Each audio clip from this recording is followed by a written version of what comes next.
Let's see. If anybody's there, let me know. Let's see.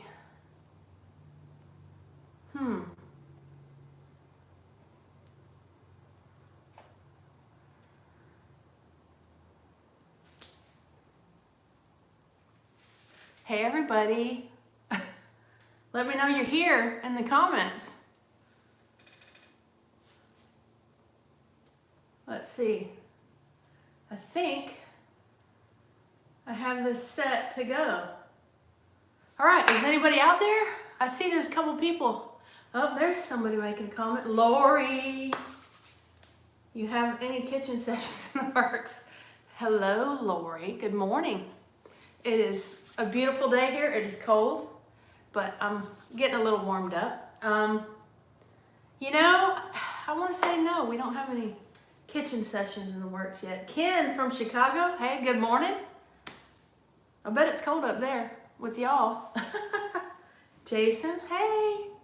Wow, you guys, I'm so excited. I've got my iPad over here so that I can read the comments a little easier. Celia, hey. All the way out there in Texas, right? Okay, so here's what I wanted to do. First, I just want to say thank you. I have a lot of people to thank, but first and foremost, I want to thank my Lord and Savior Jesus Christ, because without him, there's nothing for me without him, okay? So I want to kick this off with a little bit of scripture. I'm so happy that I have this little platform that I'm freely able to share my faith with you guys, and I really love that. I have instruments here and all that, and we'll get to that in a minute. But first, I just want to talk about 1 Thessalonians 5, 16, 17, and 18. Is everyone saying good morning? Good morning to all of y'all. I love you. So 1 Thessalonians 5, 16, 17, and 18. Okay? So 16 says, rejoice evermore. 17 says, pray without ceasing. And 18 says, in everything, good morning, in everything give thanks, for that is the will of God in Jesus Christ concerning you. Okay? So we've got rejoice, we've got pray, and we've got give thanks. I can't think of a better way to start this off. First of all, to rejoice in that we have Jesus Christ as our Lord and Savior. And that is just amazing. Hallelujah. Pray without ceasing. We need to be doing that. Every second of the day is a good time to pray. And there's a lot to pray about in this world. You know, a lot. And giving thanks. We need to give thanks for everything. We need to thank our Lord for this beautiful day, for everything. And that leads me into this. I'd like to thank the owner of this building, Miss Darla Lance. Here's her information. I hope that you can see that.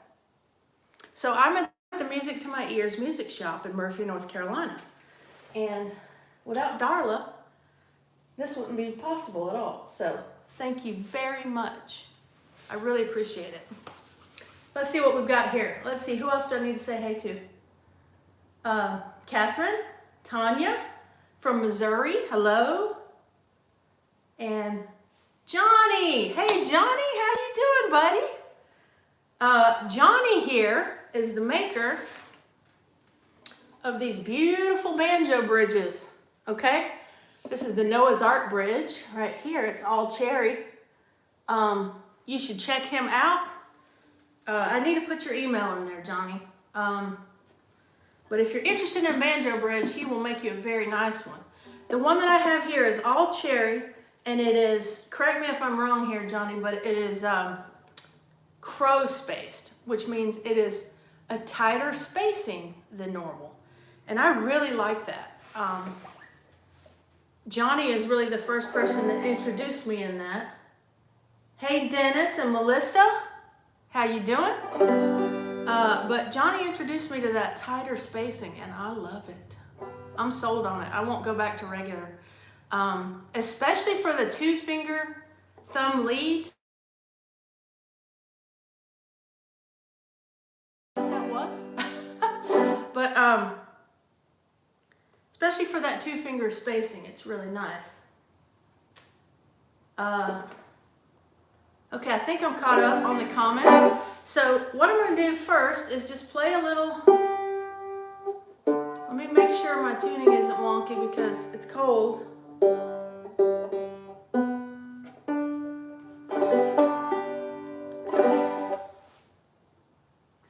Oh, okay, Johnny. Crow spacing is wide spacing. I'm sorry about that. I misspoke there. He made it for tighter spacing. I thought it was the other way around, that crow was the tighter. So crow is wider than standard. And what Johnny made me, let's just call it Johnny spacing, for his grandma who played banjo. His grandpa made bridges, and he made her the tighter spaced bridges to play with. But I want to play a little bit for you, just to kind of warm things up, and then we'll get into, you know, whatever y'all want to talk about, questions. I have my Dulcimer behind me as well. And I do know a few things I want to talk about, but if you guys have any questions, feel free to ask.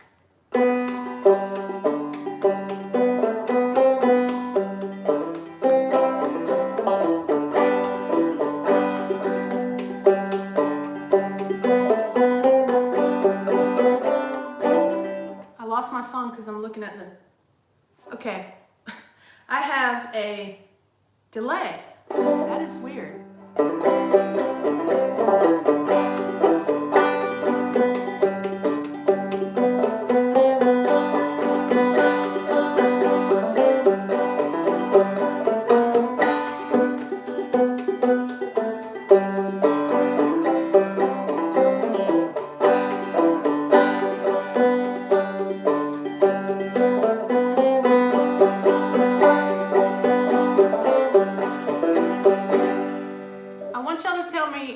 How the sound is. Is everything okay with it? I did not bring a mic, and that was an oversight there. But I hope it sounds okay. So let me know how it sounds.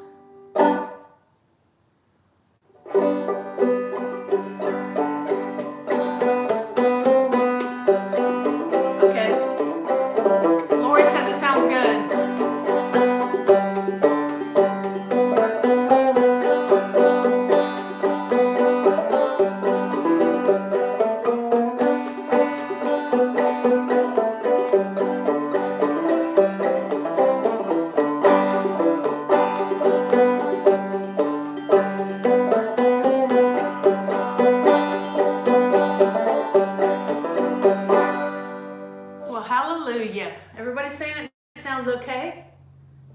Good deal. You know, I sit in front of a camera all the time, so this part is very similar to me, but it's so awesome that you guys are able to talk to me. I love that. Wow, that's pretty cool. All right, so do you guys have any questions? If not, I'll go into what I was going to talk about. I'll wait just a few seconds here.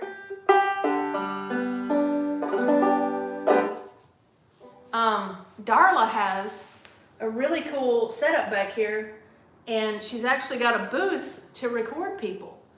And behind me is a digital drum set and a whole bunch of guitars that they use and basses to lay down all their tracks. It's so cool. And hey, lemon friends. Well, it's not, I don't know, Johnny. I don't get nervous in front of the camera anymore, but live, I definitely get nervous. Like when I was at Black Mountain and all that, I was really nervous. But Tom, hey, from New Jersey. And Lori being sweet. But Darla also has a full 88 key keyboard over here to record with. And maybe, just maybe someday I'll figure it out and I will get an album together and have Darla mix it and everything, because she's got all the equipment to do the mixing and she mixes her own music. About recording equipment. When's the album coming out? Yeah, I don't know. It might be a while. But yeah, I'm going to go into what I was going to talk about for a little bit. Y'all, if you have questions, just ask them. I'm going to talk a little bit about this little doohickey right here. And I'm going to talk about it on the mountain dulcimer too, okay? So this first segment I'll do it on the banjo just because I have that out. But I get a lot of questions about capos. And so I thought I would just give a little bitty crash course on it. I do have a mini course that I'm creating for the website that will take you through step by step how to use it, why to use it, when to use it, and all that stuff for the banjo and one on dulcimer. And that should be out early December for you. But this is a little sneak peek of that, I guess. So why would you want to use a capo? Okay, there's a bunch of reasons. And number one, for simplicity, okay? With this little device, you can play in multiple keys without changing a thing, okay? So basically any chords that you've learned uncapoed, any fingering of melody notes, anything like that, with this little device, you can play the same chords, the same chord shapes, and the same notes, okay? But once you apply the capo, you're just playing it in a different key, okay? And as we go up, it gets higher. Do you still play the gold tone much? I love mine. Okay, I'm gonna take that question real quick. I have a gold tone CCOT. I sold the White Lady 250 about 2 years ago to start buying some of these other custom type banjos and getting into that. But I won't be selling the CCOT. I do love the CCOT. It's a great banjo. It's good for beginners. It's good for on up. I mean, I'm not going to be selling it. Anytime I go somewhere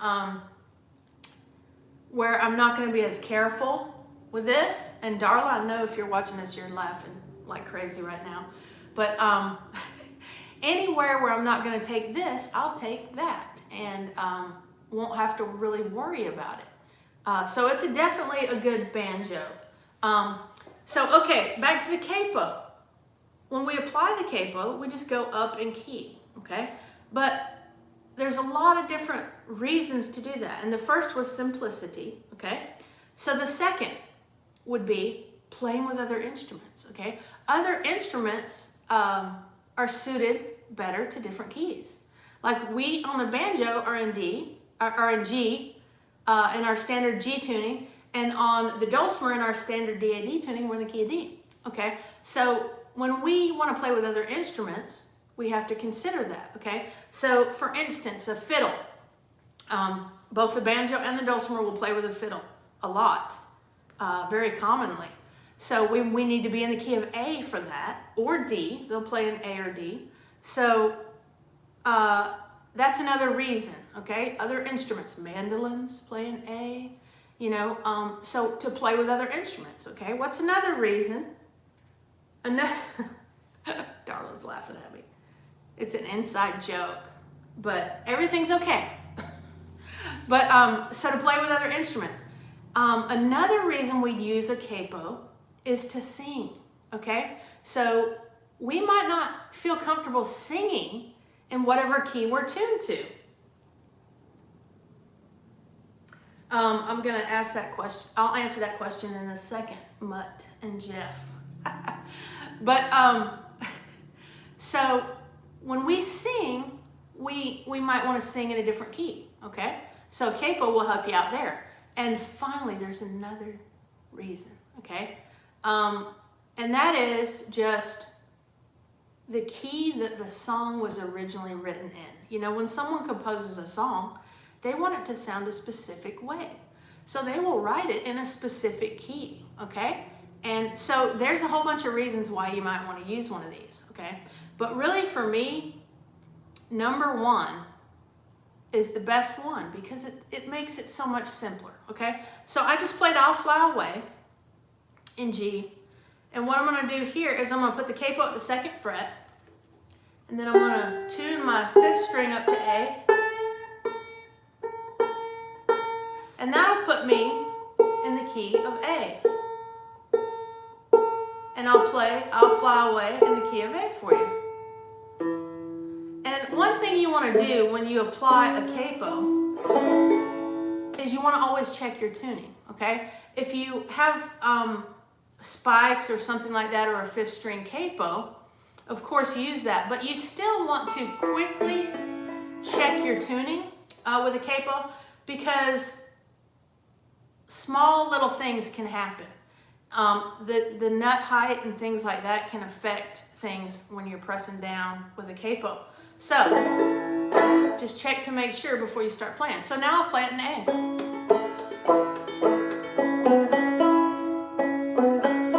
Why did I forget the song?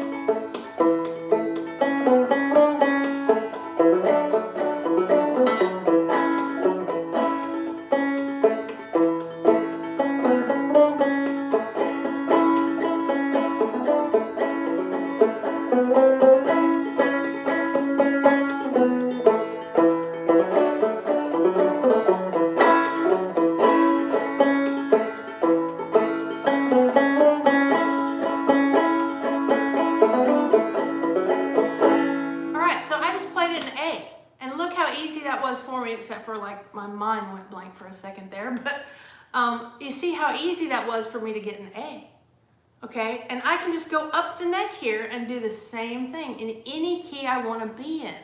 That is very cool and very easy, okay? So that's really the best use of a capo for me. You know, you can play in a different key just by playing the chords that you would have been playing in that next key, okay? So in the key of G,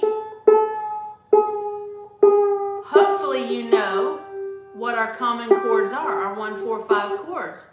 They are G, C, and D, okay? That's our 1, 4, 5. So in the key of A, it would be A, D, and E.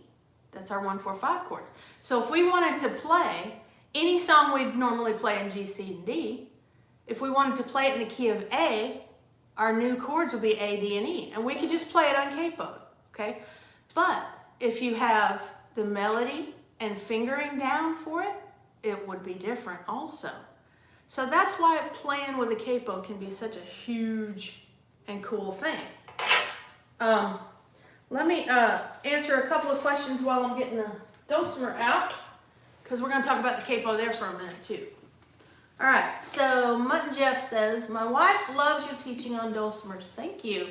She is a beginner but is struggling because she has arthritis and it's hard for her to make any notes. Any suggestions? Okay, yes. Here is my suggestion. My strap got caught there. Have her tune to DAA tuning.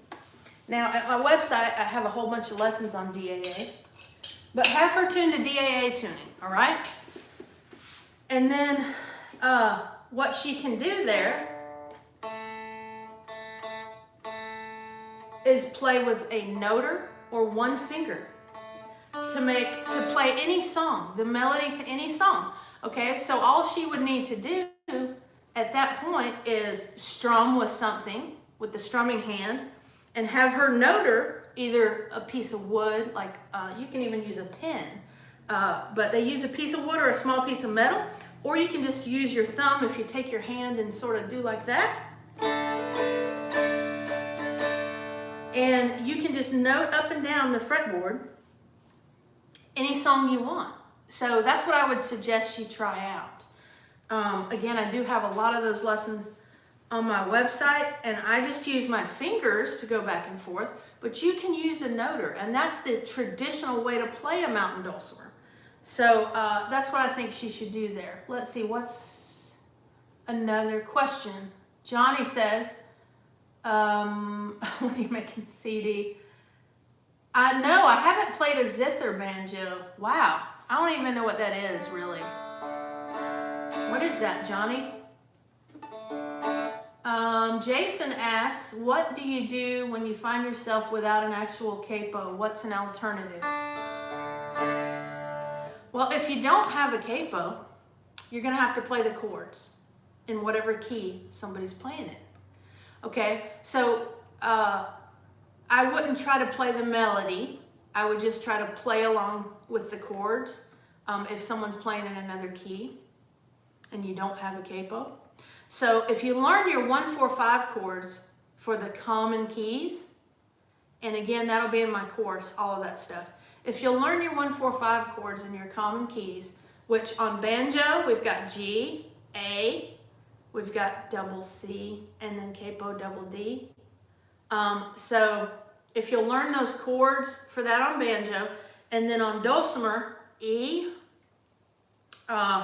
is where we would capo on our 1st fret, G at the 3rd, and A for the 4th. So if you'll learn those 1, 4, 5 chords, then you could play along just strumming the chords on either instrument. Okay? Let's see what else. Johnny says, you're welcome, Mutton Jeff. I hope that your wife is able to do that. There's also, I forget what it's called, oh my goodness. There is a maker on YouTube that makes a noter for people with arthritis, and it has I think it's made out of resin. It's like a ball that they can easily hold on to with a piece of wood coming out of it. Wow. If anybody knows or has seen that, please put it in the comments for them. But if you look around, you can find it. I forget the fella's name who makes them. But that could be a good alternative for it too. Jason says a zither is the original tunneled fifth made in England around the late 1800s. Wow. Okay, so I'm in DAD tuning here on the Dulcimer. Okay, so the reasons are the same for a capo. And this is the one I have. There's a whole bunch of different models out there, but the reason for having a capo with your mountain dulcimer is exactly the same as before, as I told you on the banjo. So we're going to capo at the 4th fret, which puts us into A. And that is the most common place you're going to put one. Same on the banjo, in A. So what we do is we loosen it up, press it down onto the strings pretty hard, or firmly, and then tighten it up. Now, we want to come, and I should have mentioned this on the banjo too, we want to come close to the fret, but we don't want to touch the fret, okay? So we want to come behind the fret, and with these Dulcimer capos, since they attach to either side of the fretboard, it's kind of, they don't always make purchase on everything evenly. So you may have to loosen it and tighten it again and try it again. And you also may have to do the wiggle. Yes, that is a technical term. So you may have to wiggle it a little bit because when it presses down on the strings, it can move the strings a little bit on your fretboard. So we want to make sure when we look down on top of our strings that it doesn't look like it's, moved the strings other than just down below. Good. Oh, that's right, Johnny. Let me talk about this real quick. Back to banjo. A pencil and a rubber band. Yes, I've seen that done too. And I forgot. I actually did that with a Bic pen. I did that many years ago just to see if it would work. So if you take a Bic pen or a pencil and put it on your fretboard where you need it to go and use a tight rubber band around both sides, it's a capo for you in a pinch. Good job. Good job, you guys. Thank you for helping me. Well, Jason, you could have just said that. I forgot about that. Okay, so we've got our capo attached to our Dulcimer. and it's at the 4th fret. So this puts us in the key of A. So now our strings, instead of D-A-D, we have made a new nut, right? And we've put it up here to A. So now we have A, E, A. So we're automatically in A when we strum it open.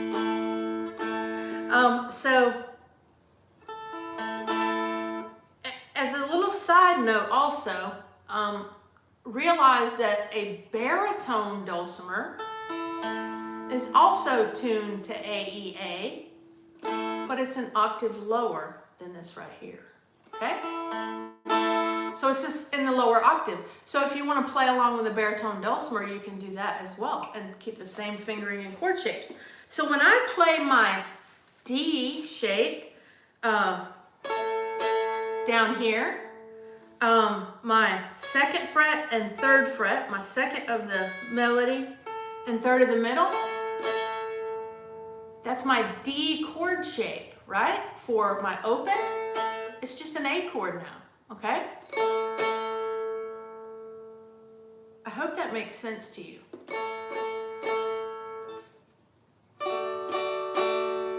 My G shape is now a D shape. It's still a G shape. It's a G shape, but it's now a D chord in this tuning. And my A is now an E. Isn't that cool? So, all I do is, anything I want to play, whoops.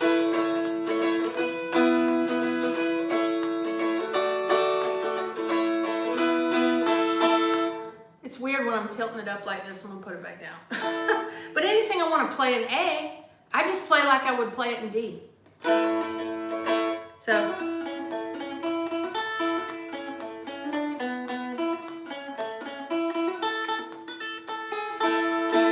little bit of Soldier's Joy there, but it's in the key of A, okay? So I hope that has cleared up some things for you guys. Capos are very cool little things that make our job as the player a lot easier, okay? And it allows us to play with other people so much easier, okay? So you definitely want to invest in one of those if you don't have one yet, okay? And keep in mind too that if you have a radius fretboard either on your banjo or on your dulcimer, you'll need a radius capo as well. I have flat boards on both of these. And when you take the capo off, you need to just fine tune again. Because, you know, it can knock out a tune just a little bit. So, let's see. I don't see any more questions. Lori says capo would be same on dulcimer and on lapjo. Correct. Yes, it would. So if your lapjo is tuned D-A-D, yes, it would be exactly the same. And since the fretboard size is the same, a regular capo, just a standard dulcimer capo will work because you've got a lot of extra room, even for extra wide fretboards on most of these that have this little attachment like this where it's a screw coming in. And you've got room, see that little slot? You've got room for different sizes of fretboards there. So yeah, you'd use the same thing.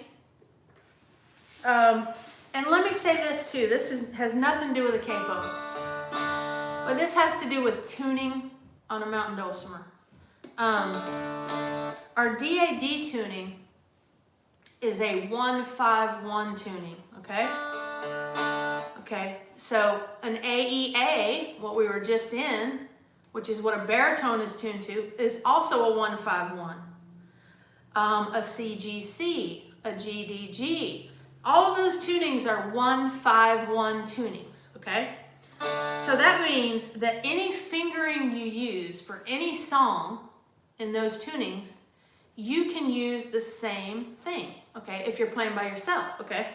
So let's say you're tuned to CGC instead of DAD. You're just playing in C now, okay?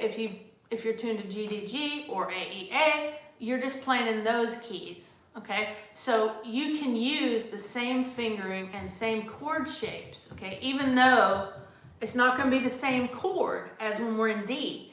It's the same 1, 4, 5. That shape, that D, G, and A shape is our 1, 4, 5. And that shape will stay the same all the way up for whatever key you want to be in when you're using that capo, okay? I hope that made sense. All right, does anybody have any more questions?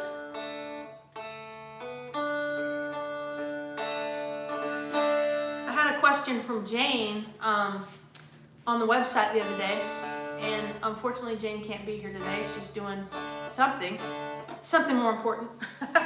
But she was asking me about Silent Night.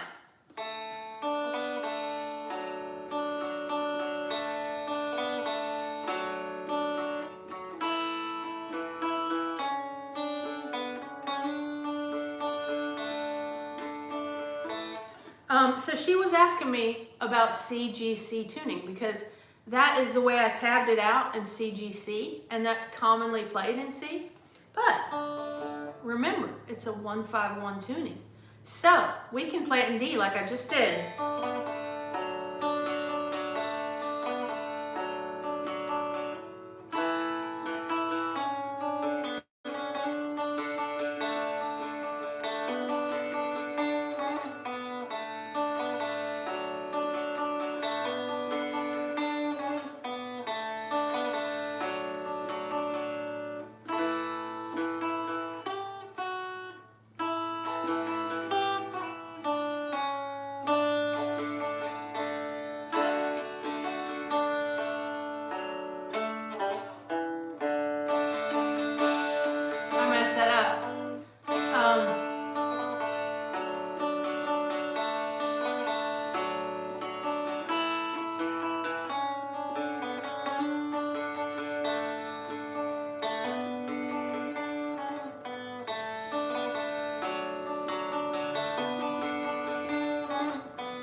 Okay, so hopefully that made sense to you there. Lori, if you use a capo a lot, does that put a strain on the strings?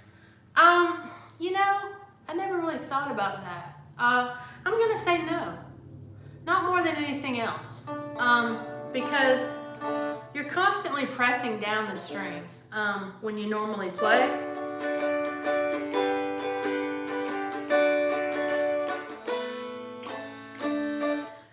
So no, I don't think so.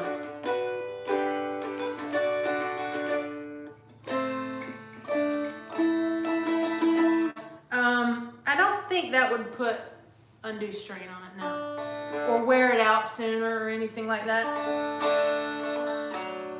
Now, changing your strings.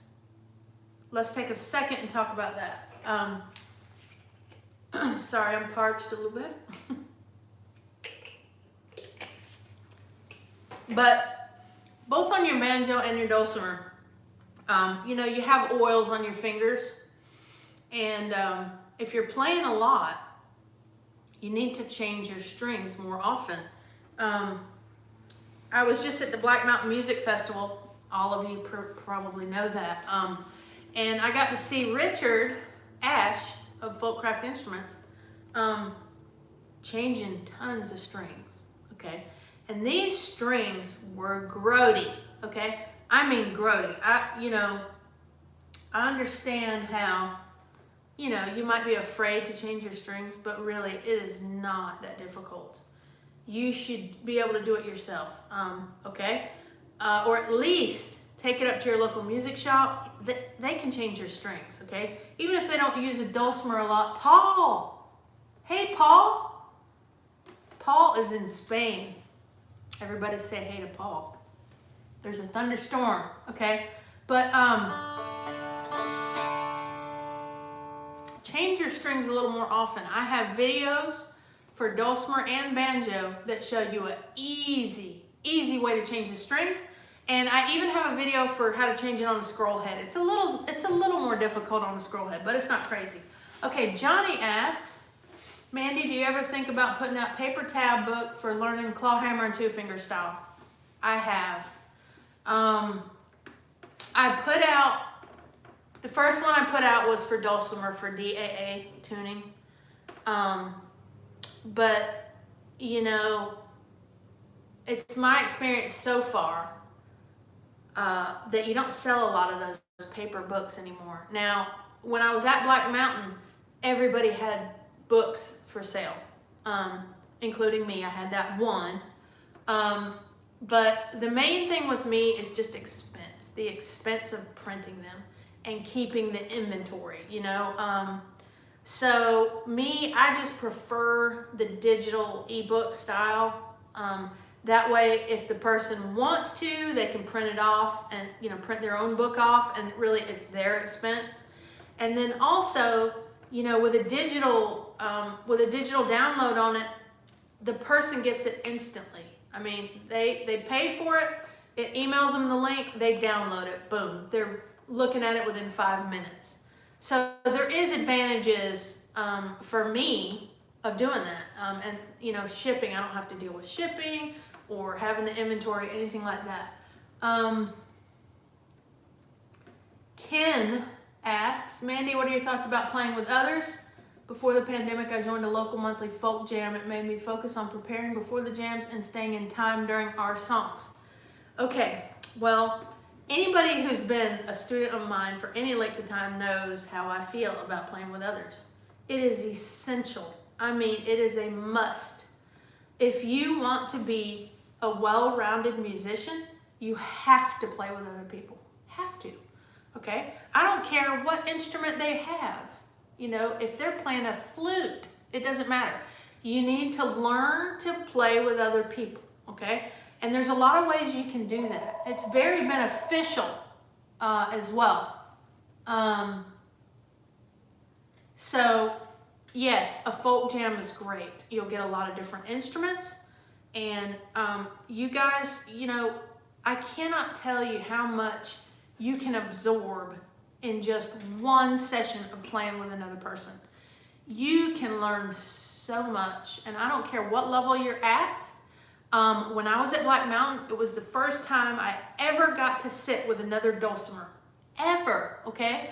Yeah, I've played with other people, but they never had a Dulcimer. I mean, it blew my mind. I picked up so much, and I actually got some footage of some of that, and I will be reviewing it and doing a lot to learn from that other person as well. We always can learn from other people. And then, yes, he mentioned their timing, okay? And I say this all the time, timing is crucial, okay? It is crucial. You need good timing. Now, I do talk about working with a metronome some, but, you know, it's not my favorite thing to work with a metronome. It's kind of boring. And a lot of people will probably get on to me about that.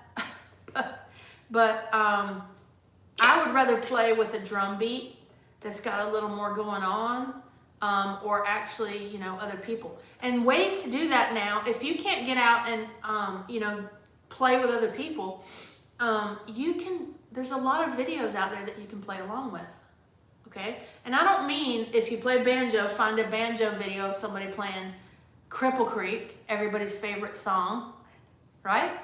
I don't mean go find somebody playing Cripple Creek on clawhammer banjo. I mean, just go find somebody playing it on guitar or fiddle or anything, right? Use that capo if you need to. You can slow down the video, play with them.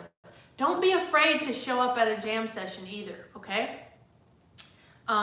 You can always play quietly if you're afraid or worried about being too loud with a banjo. And also remember my trick of the old rag or sponge or something to quiet it down. You can really quiet a banjo down considerably by doing that, okay? And if you have a resonator, you can take it off and you can put a rag in there behind the coordinator rods, okay? Let's see, what else do we have? Yeah, Johnny says he struggles with finding things on the computer. And yes, I do understand that. And it is difficult for someone who hasn't really done that a lot. And let me tell you, I've learned a lot in the past year.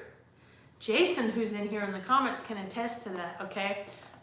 This website, banjolemonade.com, where I have all my lessons, 1 year ago today is the day someone joined and paid to join the site. 1 year ago today, okay?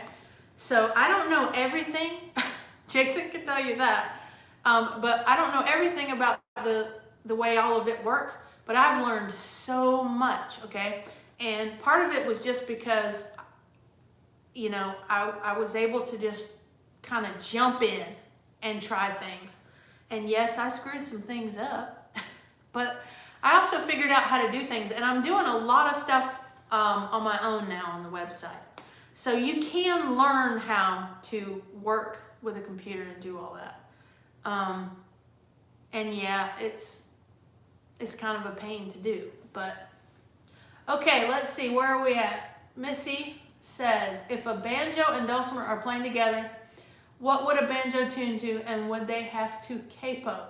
Okay, so if a banjo and a dulcimer are playing together, we've got the banjo tuned to standard G tuning, and we've got the dulcimer tuned to DAD tuning, right? Kind of standard for both. So that's the key of D and the key of G. How is that gonna work? Okay, here's the answer to that.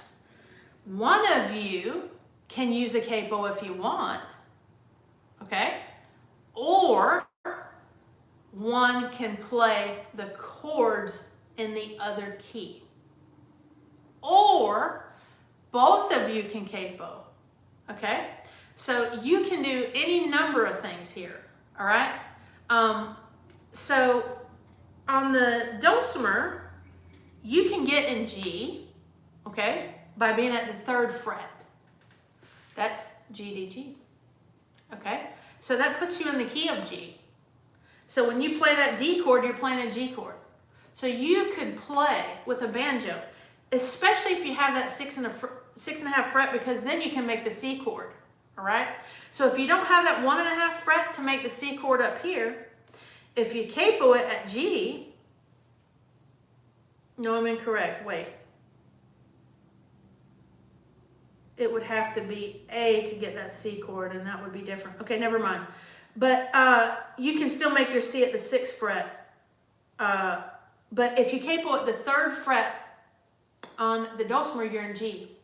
So you could play your standard 1-4-5 chords, your D shape, G shape, A shape, with if they're playing their 1-4-5 chord progression, G, C, and D, and you would be fine there, okay? If the banjo, here's something the banjo could do too. The banjo could capo to A as well, and you could both be capo to A and play an A together, okay? Or the banjo, you could uncapo everything. The banjo could play A, D, and E chords along with, or not A, D, D, G, and A chords, okay? So if they're both uncapoed, and the banjo wants to accompany the dulcimer in the key of D, the banjo will just play D, G, and A, okay? So you can play in other keys uncapoed, okay? You just have to transpose those chords into that key, okay? So your standard G, C, and D now becomes D, G, and A to play with the dulcimer. Okay, so I sort of hope I explained that on both directions there for you. Let's see if we got any more. I hope that answered your question. Lori, Cripple Creek, Jason's song. I know, that's why I said it. There's a new way, Kat Baker says there's a new way to live stream and play together. Are you talking about Zoom or something there? Happy website anniversary, Celia says. Thank you. And Johnny asked if I ever played a fiddle. That's funny. You know, as a matter of fact, Amber when she was about, what would she have been? 10? 9 or 10. Okay, look, so Amber, since she was a baby, I've been trying to get her to play something. I mean, for real. We have been putting instruments in her hands and trying to get her to play something. But when she was about 9 or 10, we got her a fiddle. It was a 3/4 size fiddle. And I got her some lessons.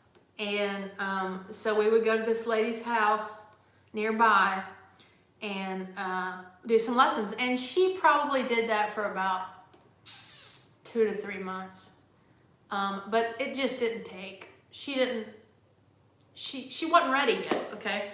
So during that time, I would, whatever her little assignment was, I would get it and do it, right? I would have her do it, and then I would do it, and then her do it, and then I would do it. And I sort of learned just that much about how much I don't want to play fiddle.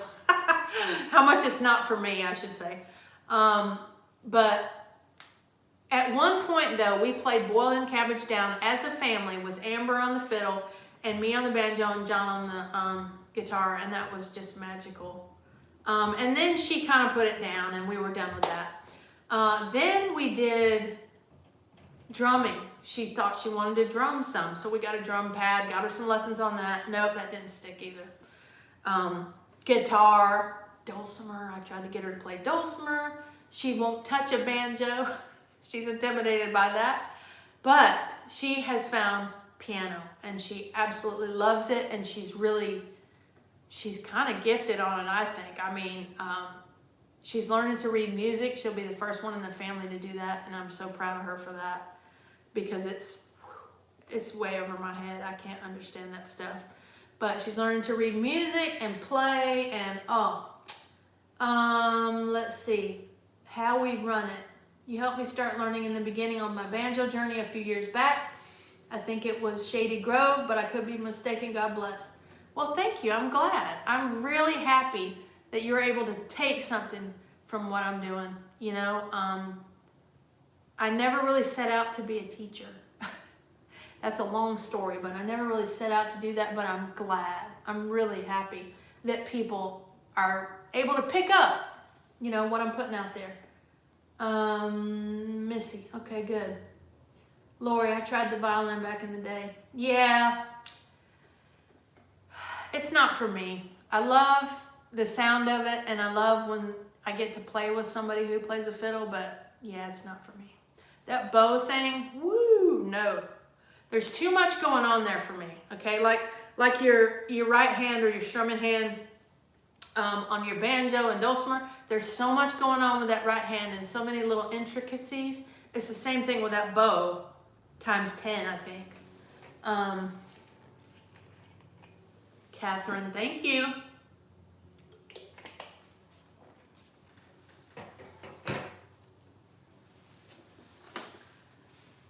And Jason says, we're happy that you became a teacher too. And really, I fell into that. It just happened on YouTube.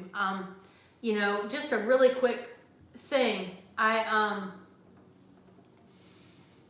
It was 2012 when I started Banjo Lemonade, the channel on YouTube. And before that, I was using my husband's channel, and all I was doing was I was learning to play the banjo. Okay, that's it. I was learning to play the banjo, and I knew the value of recording yourself, okay? And I tell everybody this, and all of y'all have heard that. You know, you've heard this. You've heard me say this a million times. Record yourself. You don't have to make it public, but record yourself.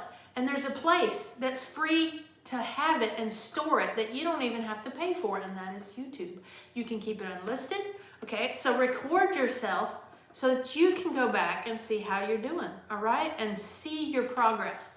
You know, we all hit little points where we're stagnant in our plan, or we think, oh, I'm terrible, I'm not good enough, you know, I'm not getting better. If you go back and look at some of those other videos, you'll see that progress, and it'll give you a little boost, okay? Plus, it's really fun to look back on those old videos.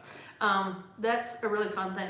But with the teaching, so I was just, you know, keeping a record of my banjo playing. Well, I made them public. I didn't even know you could have them unlisted at that time. I'm gonna get the banjo back out. But I didn't even know you could have it unlisted at that time. And so I made it public, and I was getting all these questions, for real, okay? There wasn't, make sure I don't bash that too much. There wasn't a whole lot of instruction on YouTube yet, I guess. And I wasn't looking to do that, but I started putting my banjo music up there, and I would get all these questions, okay? So I would make videos in response to those questions and try to help people, because that's what we should all be doing as musicians, okay? Once you learn something, teach it to somebody else. What a blessing that can be, okay? So I kept on getting these questions, and they were getting more elaborate over time. Like, okay, in this one little section where you're doing something with your hand there, I can't really tell, blah, blah, blah. And they were getting really elaborate questions, and I thought, you know what? I think I just need to start making like a little course or some lessons, you know? So that started that, and here we are today, really. And with the dulcimer, you know, I started playing the dulcimer. Amen, Celia. Amen to that. I started playing the dulcimer. I never meant to teach the dulcimer. Same thing, you know, I started playing it in about 2009-ish, and have played it on and off since then. And there were several years that I didn't play the dulcimer because I didn't own one. And I've always owned a banjo, but there was also several years where I didn't play banjo either, because there were lots going on in my life at that time, with work and medical things and just all sorts of stuff. But you know, it wasn't until 2018 that I really started teaching the dulcimer. And again, that was just because I got one. I started putting videos up, and people were like, oh, teach me this, show me this, tabs, whatever, you know. So I didn't intend to do this, but I'm really happy and blessed and very thankful that I get to do this as a job, because I absolutely love it, you guys. So you bless me you bless me so much. I love it. It's just such a joy. Celia says, and see, my problem is my right hand. It just doesn't do what you are. So much easier for me with a bow. Wow. You know, but how long did you work with that bow, Celia? I'll bet it was a long time. See, really, you know, people neglect. I'm just going to say the right hand because most people are using that to strum with or to claw hammer with. You know, it takes a lot of time, and it takes a lot of attention on just that right hand. Strumming, picking, drop thumbing, all that stuff. You know, we all love the notey stuff, and I understand that it makes sense. The chords, the notes, that's where it's at, right? You gotta not forget this fella right here, because a lot of the dynamics that happen in the right hand, okay? So you have to put just as much attention into the right hand as you do your noting, chording hand. Lori, oh, thank you. Lori says, so grateful you became a teacher and all the help and suggestions for my low vision. Excuse me. Lori has vision issues, and so I haven't done a lot, but I've tried to help her with a few things to make things easier to see and read. If anybody knows of a tuner that you can get with a large screen, okay, either clip-on or one of those other ones. Lori plays the dulcimer, and I'm trying to find her a large display, okay, that doesn't have red on it. Red's kind of hard for her to see. It's getting, I think she said it was getting black almost. So if anybody knows or can find a large screen tuner, please contact me, okay? Because that would be a huge help for her. Mason, hey, how are you doing? You know, I've been watching your videos. You guys should check out Mason. He is a bluegrass player. I believe he's learning clawhammer too. We might be able to pull him over to the dark side. No, probably not. He's a fabulous Scruggs style player, and he also plays guitar, mandolin. Am I missing anything there, Mason? He plays a lot of instruments, and his sister does as well. So you should check out his channel. He's got a lot of good music on there. And he only lives, I think, just a couple hours away from me. So someday we might ought to get together and jam a little bit. Let's see. Celia, what she says, I was playing with others. Oh, and time. Yeah, time. Jason says, Chromatic Tuner app on an iPad. Does it have red in it? Or do you know?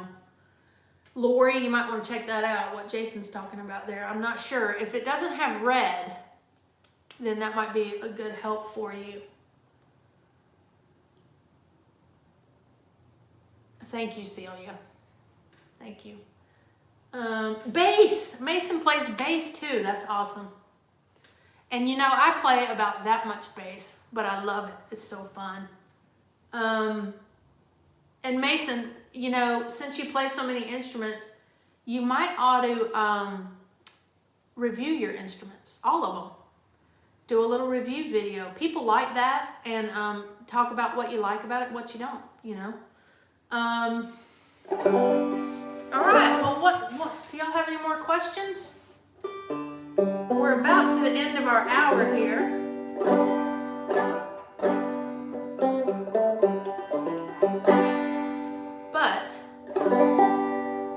Enjoyed this. I don't know about you guys. This is kind of neat. I think my mom is actually watching too. Hi, Mom. She can't comment because I don't think she's got an account, but I think she's watching. If she is, I love you, Mom. You know, I want to do this again. We heard from our internet, not from our internet, from our electric company, that they are considering bringing fiber out to our neighborhood, but there's 60 houses along these miles of road that go back to our house, and we're going around house to house and asking people if they'll sign a contract with the electric company for 2 years to get fiber optic internet. That's how desperate we are to have good internet at the house. I'm almost positive that's what Darla has here, and it's great internet. But Mom, you're getting comments. But yeah, so hopefully they said if we can get 20 houses to sign the contract that they'll bring it out, but it's going to take 6 to 8 months. So hopefully before this time next year, I can live stream just regularly, you know, and we can do a lot of cool things with this live stream. You know, I could do individual lessons on each instrument. I would do that for my members of my website, though. I probably wouldn't make it public here on YouTube, but we could do that. And I think you guys might like that, where you could ask me questions about what we're learning. You know, we would learn a whole song in the live stream. And I think that could be really cool. As well, I could do a concert on here. You know, if you guys wanted to see that, I don't even know. But I could get my set list together and play a concert. I think that's all the questions. Before I sign off here, I want to say thank you. Thank you for coming. I hope you've enjoyed it. And I want to do it again. Next week is Thanksgiving. I mean, wow, this year's flown by. But so for Thanksgiving, Celia, did you say concert? I'll do a concert if you guys want. Yeah. I would do an hour-long concert on here. You know, maybe I could get John to join me. Thanksgiving is coming up, and we're having, I'm gonna have a 15% off everything at the website for Black Friday. There's a code for that. I can't remember it though at the moment.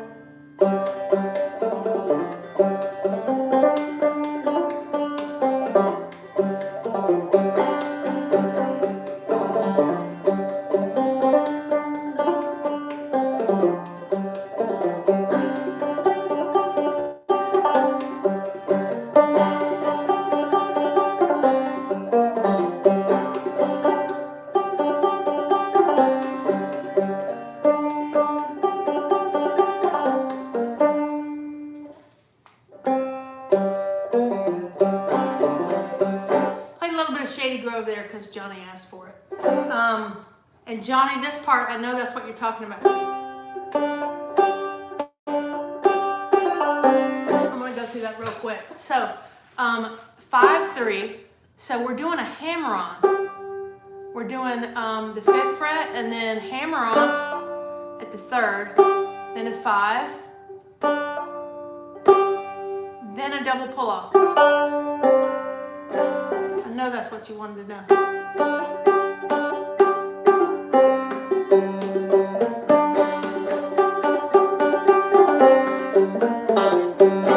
It's hard to get those to ring out, especially when you're playing fast, but you need to try.